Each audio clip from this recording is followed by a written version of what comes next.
Hello there and welcome to Mark Carr's Hypnotherapy. Today we have Stuart. Stuart was a client of mine a month ago and he struggled with anxiety. So hello, Stuart. Hi, Mark. How you doing? Yeah, great. Doing great. Good to see you. Thanks very much for You doing too. this. No worries, man. No worries. Okay, so why don't we just crack on then? You can start with what was going on with you and take it from there. Where do I start? So, the biggest thing for me was history of depression and anxiety. The latest bout of which had kind of come out in a imposter syndrome where I just wasn't feeling good enough. People were always doubting me, questioning me, and it was affecting my ability to do my job, which in the emergency services, it's quite an important role to make sure you're on top of, really. Um, I didn't know what the cause of it was. It was impacting work, private life. I wasn't sleeping to the point of like before I would go in for an early turn, I wouldn't sleep for maybe 2 days just because the anxiety of going to work and worrying about things that hadn't even happened yet. Um, it was affecting my weight. It affected me going to the gym. I didn't feel like I could go. So it was massive impact on all aspects of my life, really. Okay, wonderful. And obviously you've decided then that you wanted to do something about it. So what did you do? Well, having been through hypnosis before, like about 15 years ago, to smoking, I was open to the idea. Um, and while antidepressants do a thing, I kind of had this thing in my head that I was just fighting all the fires around the outside and I wasn't tackling the cause.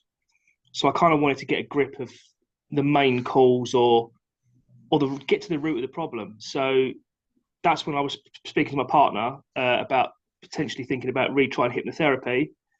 And obviously, as an old acquaintance of yourself, she recommended you. Mhm. Um, did some digging, and I thought, you know what, this is someone who has been where in the same industry I've been in, understands where I'm coming from, and I think it'd be a perfect person. So that's when I kind of reached out to yourself. Mhm. Mhm. And was that via Google? Was it This Facebook? was through Facebook, Ah, memory serves, if yeah, memory serves. yeah. Yeah, I got Just in touch with you through Facebook. Yeah, yeah. Before I got hacked. yeah. Before it all went wrong. Oh dear. So then what happened from there? Um, we had that initial chat, and I liked the way that was handled without you being present on the screen, like the Zoom meeting, so Yeah, that taking away that pressure of being face to face with someone and feeling like you have to oblige. yeah. Um, I think we discussed all the issues. You told me a little bit about yourself and the work you've done, um, and that encouraged me to use yourself as opposed to anybody else because I think the way that you understood what I was going through from the professional perspective, but also your current profession and how you go through your sessions. And I think that made me feel more comfortable that it was going to be more subconscious effort and not actually reaching out and trying to identify something, just letting it come forward itself. Yeah, I think that's an easier way to work. yeah. You touched on something which is really, really important. In fact, you're the first person ever to touch on that. I'm really pleased you did. Ladies and gents, what I do is something called a strategy call, and it's on Zoom, and it lasts about 35, 40 minutes. And it's a chance for you to tell me what's going on with you, or what you think is going on. And I then ask you some questions, and then you can decide from there whether what I have to offer is right for you. But the thing is, it's on Zoom, but I don't necessarily need you to have your camera switched on, and I don't have mine switched on. Now, I don't, you don't have to have yours on because some people find it quite intimidating being on camera, but I don't have mine switched on because some people find it very difficult to say no to an offer when somebody's actually looking at them. So thanks for touching on that, Stu. That's so important. So from there, what happened next? Um, we had our first session, um, which I think I originally found it hard to put into words how I felt because it was a very strange experience. But I think we tried to tackle on sort of like one issue at a time, and I think the 4 sessions is so much better than trying to get it all done in one quick hit. And I think we really got into the layers as we went through the sessions. I know, like, as we discussed after the first one, the problem with sleeping kind of went away instantly. I mean, my head was, I was asleep within half an hour of hitting the sack. You know, like literally, I've gone from binge watching 6 hours of Netflix before I could fall asleep to I don't make the opening credits now. And it's a proper sleep as well. It's not an exhausted sleep where I wake up after 8 hours thinking, what was the point? I might as well have not bothered. Now it's I can get 5 hours sleep and I feel like I've slept 10. So it was a world of difference immediately. And then I think we went into the other introducing stages of my life, really, I think is the best way to put it. Going back to an older me, or sorry, going back to a younger me and looking at the problems and looking at things that I probably hadn't thought about for years and how they were impacting me today. And again, within days, I was kind of, my whole outlook really changed. And I think that it was the third and the fourth session. They really, really hit home, especially when we got into that your favorite one, the old train. Yeah. And it got to the point where I was going to sleep and I was having really vivid dreams about things that had happened in the past. But I wasn't reliving it. I was reliving it the right way, is how I've come to think of it.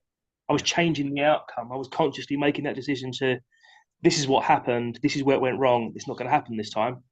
Beautiful. And that to me is like a way of how things are going to happen in the future now. I'm not going to worry about how it went, how a decision I made last week may impact today's decision. It's like, it's a new day. It's a new decision. Yeah. And I'm feeling good. Beautiful. And it's worth it for the singing, yeah. Unfortunately, I couldn't hypnotize myself to sing very well, so I'm sorry about that. I have limitations. Even I have limitations. So obviously, you're in a much better place now. I mean, a completely different world. Completely different world. You know, I mean, I took a week off work, as you know, because the attitude then changed. Then, like, the more positive attitude came out of, well, I'm making these changes at work. Let's make these changes at home. So I've, done a lot of the work around the house. And it's just, there's just, like I say, a whole new person, completely different. And the beautiful thing is you really did the work. You actually did the work. Yeah, you do, and that's how you feel coming out of the sessions. You feel like because I think we had this discussion before about how the last time I had hypnotherapy, it was more of a conversation in hypnosis.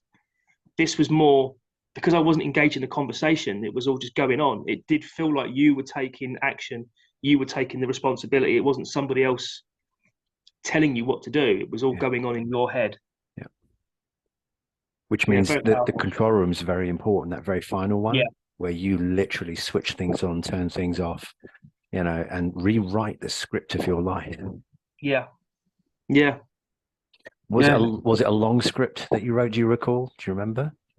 Or was it something quite short? I think it was long in the sense that it contained a lot, but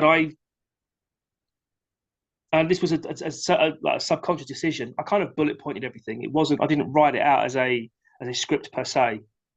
It was kind of almost like a list of things to change or things not to do again, and it just came off without even realizing. So, ladies and gents, when we're talking about here the script, the final session I do, not necessarily all the time, depending on what the client is like or what they need. But one of the things to do, you have to understand that the unconscious mind has no real concept of reality and fantasy, which is why you can get a hypnotist can get you to bite into an onion and it will taste like an apple. So if you tell somebody, you're in this new place now, and what you're going to do is you're going to sit down at a computer or a typewriter and you're going to type a script, how you want your life to go. The unconscious mind will go, yeah, okay, fine. And once you hit enter, it fires it up. It has no concept of reality or fantasy, so it makes it happen in one way or another for that individual. So the finale. Now we're in a much better place. You're doing things so much, more differently. What's the future hold for you now? Um, do you know what? I don't know, and that's what I like, because before the future was bleak, Hmm. because I was predicting it was going to carry on being bad. Yeah. Now that thought's gone, it's kind of left the door open. Yes, things are going to be better, but Hmm. I don't know how. And not worrying about that is another big change I've had. I've always worried about absolutely every minutia of detail. But now it's just like, things will be as they are. They will be what they will be. Yeah. Mate, as long as you've got food in the fridge, someone who loves you, and you woke up in the morning, it's a good start. Exactly. It's a great start. Exactly. So, unless there's anything else, that was absolutely wonderful. Thank you. So, unless there's anything else, is there anything final that you want to say at all? I mean, apart from thank you, but I think we've covered that enough times. Um, I don't think there's anything is. No, not from me personally. Okay, wonderful. Well, ladies and gents, as always, Stuart, thanks very much for doing this because it is very, very important that I get these testimonials because, and the other thing is I don't get many guys doing it. Lots of No, ladies. It's not many guys, and we guys need to stand up and say, do you know what? It's okay to stand up and say you had a problem. It's all right to have a good cry as well. We should do it. It's a great emotion to use. It's very, very important. So what I'd like to say, ladies and gents, is you can always find me on my website, which is www.markcarterhypnotherapy.com. I'm on YouTube. Please don't forget to subscribe. I'm on Facebook and Google. I was about to say Gogglebox there. I'm on Google as well as Instagram. So, Stu, final thanks very much for doing this.